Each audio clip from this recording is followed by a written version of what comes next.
Good morning, students. I hope all of you will be fine. Welcome to your yoga class.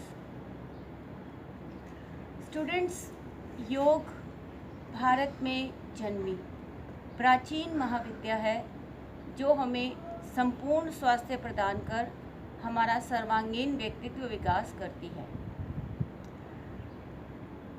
आज हम एक विशेष आसन सीख रहे हैं जो हमारी रीढ़ को पूरी तरह प्रभावित कर हमारी रीढ़ को स्वस्थ बनाता है, शक्तिशाली बनाता है।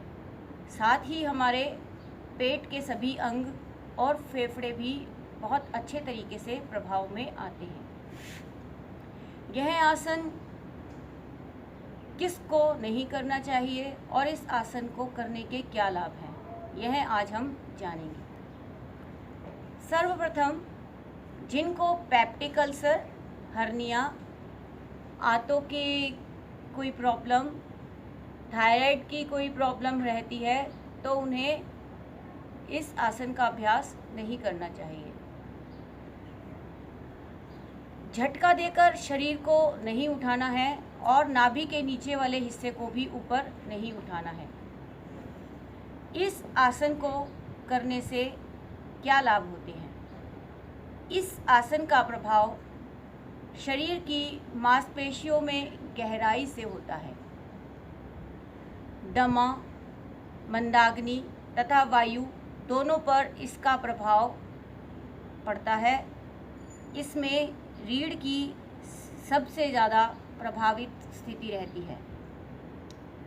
इसमें हमारे पेड़ू पेल्विक रीजन में जो हमारे प्रजनन अंग होते हैं, जैसे हमारा यूट्रस, ओवरीज, यह भी हेल्दी बनते हैं। इस आसन के करने से कॉन्स्टिपेशन रिमूव होती है और भूख बढ़ती है। इस आसन के करने से हमारा नर्वस सिस्टम विशेषतः प्रभाव में आता है और नर्वस सिस्टम के प्रभाव में आने से हमारे शरीर के सभी स्राव संतुलित और नियंत्रित हो जाते हैं। भुजंगासन में स्थिति भुजंग के समान बनती है, इसलिए भी इसका नाम भुजंगासन है। साथ ही इसमें हमारी शरीर पर भार दोनों भुजाओं पर रहता है, इसलिए इसको भी भुजंगासन इसलिए भी कहते हैं। इस आसन को करने के लिए सर्वप्रथम पेट केवल लेट जाते हैं। देखिए कैसे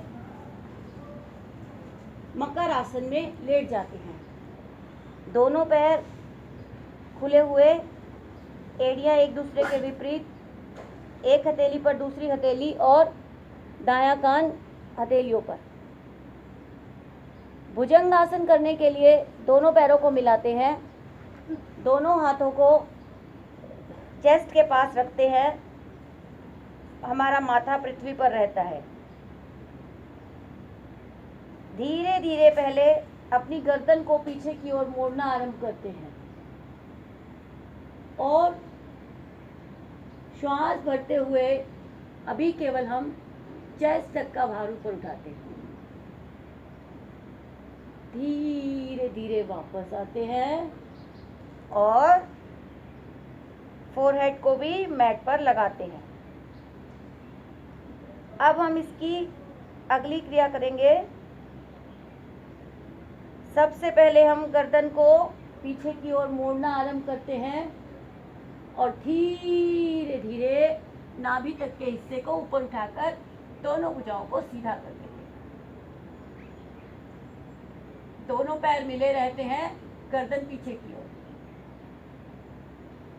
थोड़ी देर सामान्य श्वास प्रश्वास के साथ रुकने के बाद सबसे पहले गर्दन को उसी स्थिति में रखते हुए धीरे धीरे चेस्ट को मैट पर लाते हैं और जब चेस्ट पूरी तरह मैट पर आ जाती है तो धीरे धीरे गर्दन को मोड़कर सीधा करते हैं।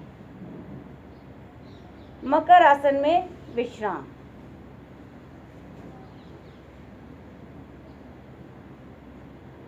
इस आसन को एक प्रकार से और किया जा सकता है, दोनों पैरों को खोलकर। दोनों पैरों में कंधों से अधिक गैप बनाते हैं, दोनों हाथ चेस्ट के पास। गर्दन को पहले अधिकाधिक मोड़ते हैं पीछे की ओर और धीरे धीरे श्वास भरते हुए नाभि तक के हिस्से को ऊपर उठा देते हैं।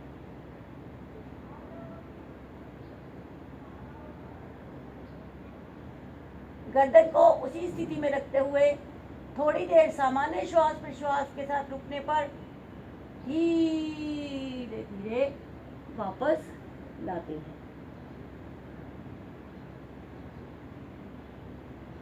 मकर आसन में विश्राम। धीरे धीरे इस आसन को किया जाता है और धीरे धीरे ही वापस आया जाता है। इस आसन को करने से कमर दर्द में विशेष लाभ मिलता है, जिससे हमारी रीढ़ पूरी तरह स्वस्थ हो जाती है। इस आसन को करने से मैं विश्वास करती हूँ आप सब इस आसन का नियमित अभ्यास और अन्य आसन जो मैंने आपको सिखाए हैं उनके साथ नियमित रूप से करेंगे।